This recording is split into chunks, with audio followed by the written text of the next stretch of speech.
I'm so happy that you're here to hang out. This is a very free-flowing, casual episode because today I want to share just my notes from the National Apartment Association's conference, Apartmentalize. So if you follow us on social, you know that my team and I, we exhibited at this massive conference. We took in all the sessions and connected with so many of you. Thank you to all of you that came up and said hello. That was definitely the highlight of the entire conference. So today I just literally took a ton of little notes from conversations, ideas that were sparked, even things from the trade show floor that I thought would be fun. And I'm not going to overwhelm you. I'm just sharing a handful, and I'll sprinkle some of these out throughout the rest of the year that I think will apply to you guys.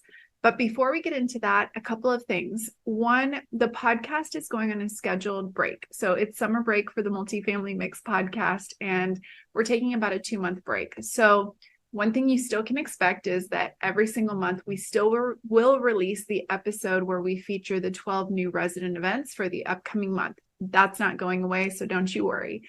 The other new episodes that we're working on, we've got a great lineup, will come out in a couple of months. And if you want to stay tuned and also be like the first to know when new episodes come out, you can go to trysproutfree.com. You'll get a planning calendar kit for your next month. But in addition to that, you'll also be on our email list. And so I always send out the best resources, some tidbits, some just insider insights. And that's where you'd find out when the podcast is back up and running. You can also stay connected with me on Instagram. If we're not already, I would love to hang out with you there. I am there very often at Sprout Marketing. We usually post new content daily, and I like to hang out in stories. So if you're an Instagram person, come see me there. If LinkedIn is more your jam, I'm there, not as much as I am on Instagram, but you can find me at Barbara Savona there. So just a couple of places that we'll be continuing to put out new content, and we always send out a weekly email. So if you're on our email list, don't worry, we're going to still be in touch. Okay, today I thought it would be just fun to kind of share some of the different things that came from the conference. So this conference was huge. I think they had a record attendance of like 12,000 registered. And it was really, really incredible. I mean, the trade show booth, the trade show floor, it's almost like you needed a scooter from one end to the other. I think one day I was sharing with my team that I logged like 24,000 miles, or not miles, 24,000 steps. And yeah, I made the mistake to do that in these like little heeled wedges that I thought would be super comfortable. And they were for like the first 10,000. But man, by the end, was a rookie mistake, and I'm no rookie in this industry. So here's a couple of things. I just wanted to share some nuggets of information and see which one speaks to you. So there was a session that was all about like the latest marketing trends, and Josh Drawn, I believe his name is, he's the VP of marketing with Widener. One of the things that he talked about was getting hyper-focused content, and he talked specifically about the photos on your website and how they should never just be stock photos if they're not really well representation of the local community. So he had a little insider tip, and he said, have quarterly or even every 6 months shoots in your local areas for your communities in a local area. This works really great if you're a management company that has different regions, but use your employees that can be representative of the residents that live in your community, right? So if your employees live in that area, they likely represent, the demographics. And he said that's a really easy way to get authentic content in the neighborhood that feels very hyper localized. So people recognize the locations, they recognize the vibe, and it brings your marketing to life. So I thought that was just a really fun tip. There was a great quote that Ann Baum with Town Properties shared in her session. And she said, your properties are unique. Their marketing strategy should be as well. So her focus was on really getting clear on your KPIs and knowing that not every marketing strategy or approach or plan, it shouldn't be the same for every community. And you guys, we always talk about that. Marketing is not a one size fits all, but I like that about embracing the uniqueness of the community and then crafting a marketing message and a marketing campaign, even when you're thinking about which suppliers to partner with, where to advertise, what ILS, what your website looks like. Really put blinders on when you're looking at your individual communities and say, what is it that makes this community unique? How do we highlight that? And then what are the best advertising sources that are going to match up with that, right? So I know sometimes when you're in charge of a region, it's easy to just meet with your partners and do some kind of blanket deals to meet budget. But she said for them, what they found out was a lot of money was being left on the table and the spend wasn't being used as good as it could be. So we know that budgets are getting tighter. So really taking the time and setting up quarterly times to evaluate your marketing and what's working in those specific regions and how you can tailor it to that community. So again, your properties are unique. Their marketing strategy should be as well. Okay, I thought this was a really interesting one. There was a session called Negative Reviews, Why Every Online Story Needs a Villain. It was with Leah Nicole Smith with Apartments Ratings and Satisfax, Sierra Berg of Pillar Properties, and Christine Levinskis, I think, of Trilogy Residential. And one of the facts that were shared is that the minimum star rating a community should have for you to consider living there. So in a survey done was 3.82. And so that was the minimum. That means that we really need to focus on those ratings. And one of the most helpful elements of a review, when asked, the survey revealed the most detailed information in a review. So people want to see reviews that have actual meat to them. So I think that's kind of something that we can talk to when we talk to our residents, and we have that resident that is maybe extremely vocal in a positive way, asking them to write a review and saying something like, this is how I would approach it. I'd be like, Nancy, you have such a way with words. I think when you speak, people totally, I'm like wrapped up in your story. Would you be willing to write a review in that Nancy voice that tells some of the detailed things that you love about this community? It would mean the world to us. So you're kind of priming and setting it up that you want it to feel real. You want them to share details. And again, you want it to be positive, obviously, which you can't control. They might mention a positive and a negative, but if their overall experience is positive, we want to really highlight that. So I thought that was a good point. I love the session Confessions of a Shopaholic. And it was about leveraging all the strategies that different e-commerce and stores and things like that use. Excuse me. And I like that because years ago, I did a similar class called Running with the Top Dogs, where I evaluated the top companies and said, how can the little guy compete? This was a little bit more tailored to saying, how can we grab some of those strategies that they use and apply them? So one of the things that they talked about, and I'm looking at my notes now here on my phone, was they talked about the pet brand Chewy's. And they said that whenever people join the Chewy's community, they get them to upload a picture of their pet. And then they send random, gifts. Some of the ones that they mentioned was like a canvas of a painting of their pet based on that picture that they uploaded for their profile. So they'll send just every month a few on their anniversary or whatever to those on their loyalty program. So they're not doing it across the board, but they're just randomly surprising people. And then the organic marketing that it creates, because they share those things, is really powerful. So a couple of things that made me really start thinking is getting really specific when somebody moves in with a pet and asking them, well, what kind of a dog do you have? And what is their name? And how old are they? And jotting those things down so that you have that. And then it mentions that maybe on the anniversary or when they're coming up for renewal, sending them that wow box, which is not a new idea, or one of those oil canvas paintings with a picture of their pet. So this would be really cool if you did a pet event and then you saved those pictures, you matched them up to the residents, and on their anniversary, you rewarded them with a picture or a painting or something like that of their pet. So I think that's the difference between just saying that we're pet friendly and really stepping up and being pet forward and looking for all of those opportunities to take an interest in the pets. I love that. So I think Chewy's and their kind of surprise to their loyalty members, that was a great thing for us to think about and say, how can we surprise and delight our residents? And it doesn't have to be across the board. It can be maybe sporadic, that you randomly do a drawing every single month or every single quarter. Okay. Another one they shared was Old Navy and how they drive conversions using FOMO, the fear of missing out. So they did a big campaign where they did a 1 weekend triathlon for a new line of denim. So this denim was going to be only available during this 1 weekend, and you had to come into stores to do this try on a thon. So by creating FOMO, it was like, if you don't come this weekend, you're missing out. This is going away.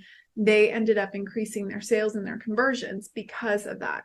So I think the scarcity model is really interesting for us to think about. And it's like, how can we internally with our community, with our units, with maybe different add-ons, right? How can we create that fear of missing out? We can even do it with our resident events. I think that would be a really cool thing. Like, we are giving away XYZ and you have to be at this event to, enter to win. So this one's one I'm still noodling on, but I love the idea of just creating that FOMO and higher conversions through that. Okay, let's see. They also talked about the popularity of how YouTube sensations and different, creators. This one presenter, she worked for a marketing agency that helped market toys. And she talked about how having real users unbox brand new toys and then post those on YouTube and on Instagram and on TikTok really has created this incredible sensation. People love to watch the unboxing experience. So it made me start thinking about, how could we replicate that? Is there something that we could have be almost a behind the scenes of somebody setting up their first apartment or decorating their space? It would definitely take some coordination, but I think that would be really cool. I also think for Elisa, having an unboxing of a unit or an unboxing of a new amenity, or if you're remodeling, an unboxing in a sense, and showing this for the first time, you'd have to create serious anticipation. I shared in the past an episode about how we had a student housing community that was going to repurpose an old amenity and create a new space. It was going to be a soundproof music room / podcasting room, but they boxed it up and created this countdown of suspense. So I think that there is a way to really do this and to do it really well. And again, you could do it with so many things. It could be like an unboxing of all the perks that you get for being a resident, or an unboxing of our top 10 favorite, businesses in the area. So you'd have to get creative. You could find a couple of residents that maybe would be fine to share their behind the scenes experience of setting up their new home or of discovering the neighborhood. And in a sense, it's like getting to see that through their eyes. Okay, another thing that was mentioned is that people want to know what the community is really like. So we have all the glossy that is shown on the website. We have the fun that's on social media, but people sometimes feel like they don't get to see what things look like on off times. So one of the ideas that was shared is, how can you actually showcase that? And this is something that was sparked for me from that idea, was, could you do a social media series on what's it really like? So what's it really like at the dog park at night or on the weekends? What's the pool really like on the weekend? Meet the team, but the real, like, talk to them and share more, not just the professional, but also like, who are they behind the scenes? Talking to a current residents, join our event. That's the ultimate, right? What's it really like? We'll join our event and get a taste of the life.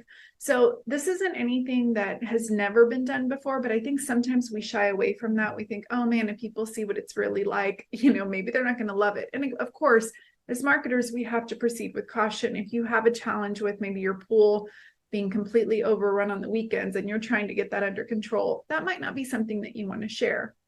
But you might want to share the dog park on the weekend to show, hey, there's a bunch of people that come and use the dog park on the weekend. There's opportunity for community and for you to meet other dog owners. Or if you've got a really quiet space, like a tech space that somebody could work at, you could show and say like, hey, this is what it looks like. Maybe there's 1 or 2 residents working there. So get creative. But again, it's a way to show up, peeling the curtain back and behind the scenes. Another thing they talked about was just keeping up with renter expectations, how sometimes, and we've talked about this too, we wait until it's time for the lease to be up for renewal before we really seek feedback. And they said, just train your team to get in the habit of, anytime you see a resident, asking them, how's it going? Are we meeting your expectations? And doing this at every point. And I actually experienced this at the hotel. We stayed at a Kimpton Hotel in Philadelphia. About 30 minutes after I checked in, I got a text message that asked how my hotel room was. Did it meet my expectations? And was there anything that I had needed or that I forgot at home? I thought that was just such a special touch. Then like 2 days in, it reminded me of a happy hour that they were having at the hotel. So it was like a way to kind of make sure that I was socializing. They also sent a list of different things that was happening in the neighborhood. So it was like a link I could click to see what was happening in Philly that weekend. And then the last thing is, like, the day before, they reminded me all about checkout and what was required. So I felt like I was being communicated with the entire time. And I'll say that even though it was through a text message, there was always a person's name attached to it. So I definitely felt like I was communicating with somebody from the front desk, and that added a personal touch. So if you can train your team, every single person, from your leasing professional, your assistant, your manager, to your maintenance staff, and all of your service providers, to just check in with residents. We're going to see them at different times. You might see them completing a work order. You might see them while they're paying rent or they're at the pool. And you might just casually say, hey, how are things going? Is everything still, top notch? Are you loving it here? Is there anything we can do? Now, I know that can feel overwhelming, and you may have those days where you're like, I just can't take one more negative thing. So maybe you could start by saying, hey, we're going to take turns. And on Mondays, I used to call it Make Me Smile Mondays. And I would say we're going to make it a thing as a team that every Monday, no matter who we run into, we're going to ask those questions, and we're going to try to make that resident smile and connect on a personal level. So figure out, that's what I love about these ideas. There's these grand ideas, but then there's ways to make them tiny and small and doable. So if that's what it takes for you, try it like that. Okay. Another thing that they said is one of the people on that panel specifically was just sharing his experience at a high-end community as a renter. And he was saying how overwhelming it was. He's like, the day that you move in, you get all these apps, you get all these things that you're supposed to download, all these phone numbers and, instructions. He said it would be really cool if there was a series on how do I do this? Who is the maintenance supervisor? How do I put in a request? Who is the leasing professional? What do they do? How do I get in touch after hours? And I know for a lot of us, we have that, but we might have it spread out all over in many different places. So one of the suggestions was, could we put it on one web page using maybe a QR tag that is the go-to where everybody finds the frequently asked questions, but then couple that with a series on social where every week we're sharing an educational series on how do you do this as a resident. That just keeps people knowing what the next step is, and it's not nearly as frustrating. Okay, there was another one. There was a lot of emphasis on virtual tours per unit, and I know that can get really expensive, but one of the communities, they shared their little hack for how they take virtual tours literally of every single unit. And their tip was to add it to the maintenance punch out list. So at the end of doing a turnover or getting a unit ready, maintenance was required to actually shoot a virtual tour with their phone, and some of them had, nicer equipment. But that was part of their punch out list. So they couldn't really turn over the unit until that was done. And the reasoning behind that was, one, it allowed the maintenance team to show off and be proud of their work. So they gave more attention to detail, which I thought was such a good idea. And two, that was the best the apartment's going to probably look, right? Once people start to move in, this is that key time where everything has been looked at and buttoned up. And so it was the perfect way to get those virtual tours done and include the maintenance staff. And it also then gets them to, understand the leasing process a little bit too, right? So I thought that was just such a great idea. And the kind of the stats behind it were that virtual tours allow a prospect to self-qualify, and they lead to 38 higher lead to lease conversion. So having those virtual tours per unit, though, allows them to see the different benefits of the different unit. And this was one of those conferences where they emphasized how, we might have 5 floor plans, but we know that those 5 floor plans usually have unique features within them. They might be a corner unit that just has a better view, or it might be, a different finish on those things. So having an actual virtual tour of that specific unit that you can send out, that you can share, is really huge for somebody deciding if they want to call that place home. And there was something else that I wanted to share with that. Oh, they did talk a lot about revenue lost by not checking your pricing and adjusting pricing based on those nuances. I don't have the stats for that. I want to find that and share that later. There were some huge numbers when one management company went back in and looked at their pricing model and started pricing units different per the different features, the view, the level of floor, the different finishes. And I know that a lot of you are doing that across your floor plans, but what they were saying is getting really specific. Like, this unit has a way better view than the unit over on that corner, so that one's priced a little bit higher. And then the person that specifically wants that view is willing to pay for that. So there was ways to kind of make up that extra money and make those little revenue pushes by doing that and getting really specific on that. So let me share a couple of other things. First of all, it was just cool to see the trade show floor. One of the things that was interesting to me is there are so many apps and integrations and so much AI. With that, though, there was a lot of conversation about what AI can and what AI can't do. And I was really interested more on what it can't do, because I think we've only scratched the surface on what it can do. We're only kind of learning the ins and outs, and people are testing right now. But all of the stats showed that when AI helped in terms of like efficiency, for example, they're scheduling bots and things like that after hours and helped answer questions back and forth, it did help to increase the number of scheduled leases. But the actual people that showed up for a tour had this human touch point where somebody actually called and encouraged them to come in for that appointment. So it was a really high number. I don't have that stat, but I thought, okay, that was really interesting. Every single time that an AI was used, following it up with that human one-on-one interaction just increased the power of that AI, which I think is exciting. That's, to me, what it says is that AI is not replacing the human touch in any way. It's basically helping to automate processes that are cumbersome, but where we can elevate and then go back to the basics, where we've really paid that personal one-on-one connection to someone.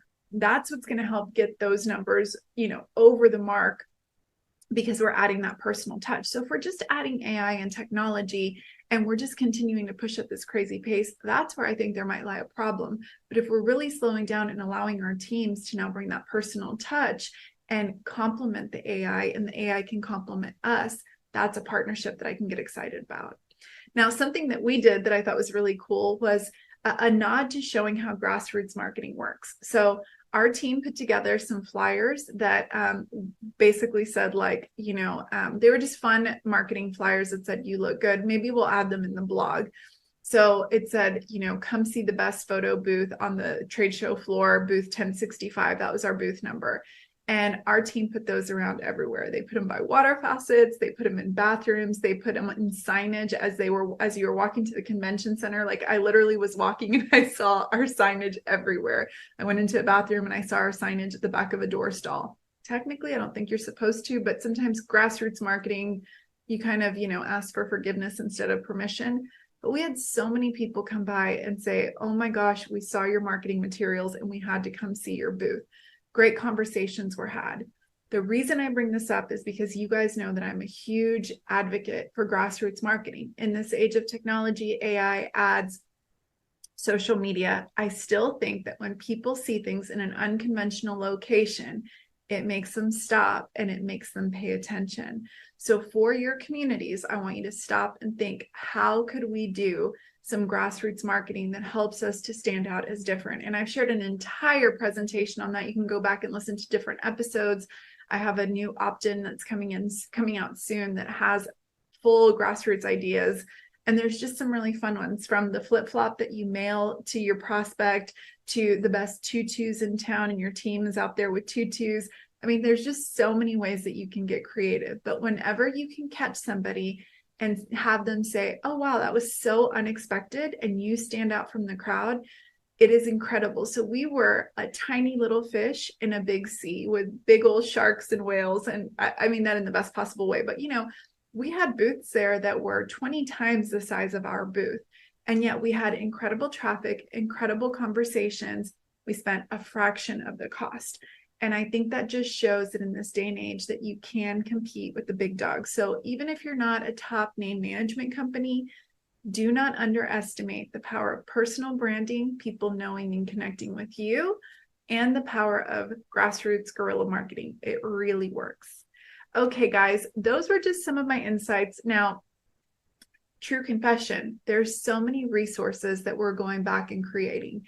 After some of these ideas, it made us think, okay, there's some new things we need to add into our membership, some new resources to help show that pet forward, some new resources to really highlight these series on how to. So our team is hard at work. If you want to come into the inside of our membership, we'd love to have you. Just go to watchyourbusinesssprout.com. You can check out the different solutions there. We have 3 different memberships. Everything is Canva compatible. So all of the things that all the ideas that I share, if you're like, "Oh my gosh, I would love a flyer or a social graphic to put this together," 9 times out of 10, you'll find it on the inside of the member site. And anything you find, you can open up and customize in your free Canva account. So we take you 95% of the way there. You finish it out, make it personal for your community, your management company, And at the end, we want you to look good. We want you to get the results. So Sprout can be your secret weapon. Okay, guys, this has been fun. I will miss talking to you each week, but I will still see you for 2 episodes on 12 events for the next 2 months. And I will be on Instagram and I'll be on LinkedIn. So come hang out with me there and I'll see you soon.